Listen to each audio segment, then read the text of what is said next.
Welcome back. Let's talk about this ElectroFire wizard in the new Builder Base 2.0.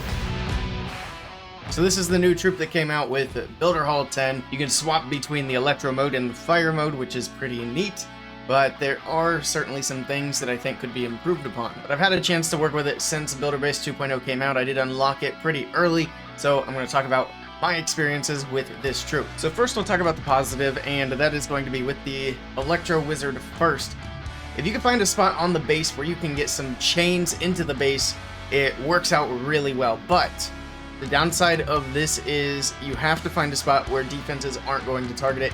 And the problem with that's going to be the Electro Wizard gets outranged by archer towers, cannons, multi-mortar, the fire mortar.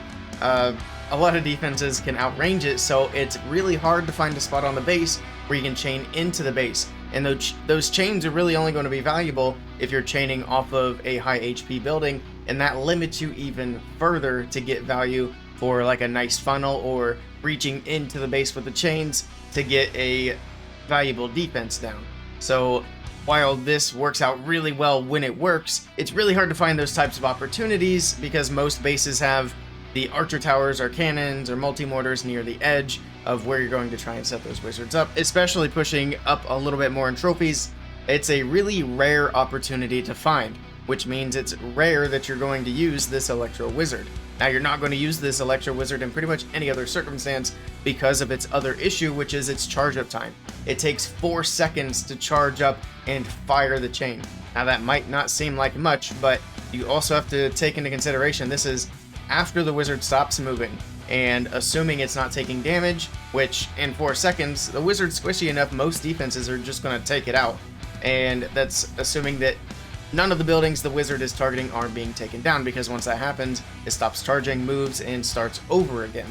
So you could have a long period of time where the Electro Wizard's just not shooting at anything. If you put these Electro Wizards behind troops pushing into the base, they're probably not going to shoot. They're not going to get a chance to shoot. That's why you're going to want to switch to the Fire Only mode, and that's where the Wizard shines a bit as a support troop. You can trickle a couple of these in behind like P.E.K.K.A.s or whatever other troops that can tank for it, and they can reach over walls and take down buildings fairly quickly, like an Inferno Dragon. They do work out pretty well in that case. But back to the Electro Wizard, it works out nicely in very rare situations. I do think that it would be nice for this Electro Wizard to either get like a tiny bit more range or charge up just a tiny bit quicker. Now, I don't think that the Electro Wizard needs a big buff in those areas, because I could see a situation where these become ridiculously overpowered. If they're too fast or too able to shoot, you could just spam a bunch of men and absolutely wreck a base. So I definitely think that they need a light buff, but not too heavy of a hand of a buff. But we'll see what Supercell ends up doing with this troop. It's just too rare to find spots where Electro Wizard can be useful right now. Inferno Wizard is a nice little support troop. It can trail behind troops, reach over walls, take down high HP buildings fairly quickly. It's still just as squishy. The HP doesn't change, so it's still a squishy troop. If it gets targeted by anything, it's going to get taken out. And it's kind of rare to have leftover wizards after your first phase of the attack, just because as soon as they get targeted by anything, they're dead. That's the other thing where they could possibly use a little bit of a buff. Otherwise, they're pretty good support troops. Now, as far as the massive wizards go, this is not a strategy that's going to work out very well. You might be able to get through the first phase, but you're going to have next to nothing left pretty much every time going into the second phase. But I don't think this is a negative. I don't think every troop needs to be a mass spammable troop. In fact, I would think it's better that none of the troops are mass spammable troops. It makes the attacks a little more thoughtful if you have to take a little of this and a little of that. And that's why I really like this troop as like just a utility troop. It's there for support. It's there for the rare chain into the base, set a funnel, grab some deeper buildings. Overall, I would say this troop I would give it like a 6 out of 10. It's a neat little troop, but you just have better options. It does work well if you want to put some in behind like P.E.K.K.A.s or whatever, but again, they're just so squishy. I think if they get a little bit of an HP buff, and if the Electro Wizard gets a little bit of buff with his electrical attack, then this could be like an 8 out of 10 troop, 9 out of 10 easily.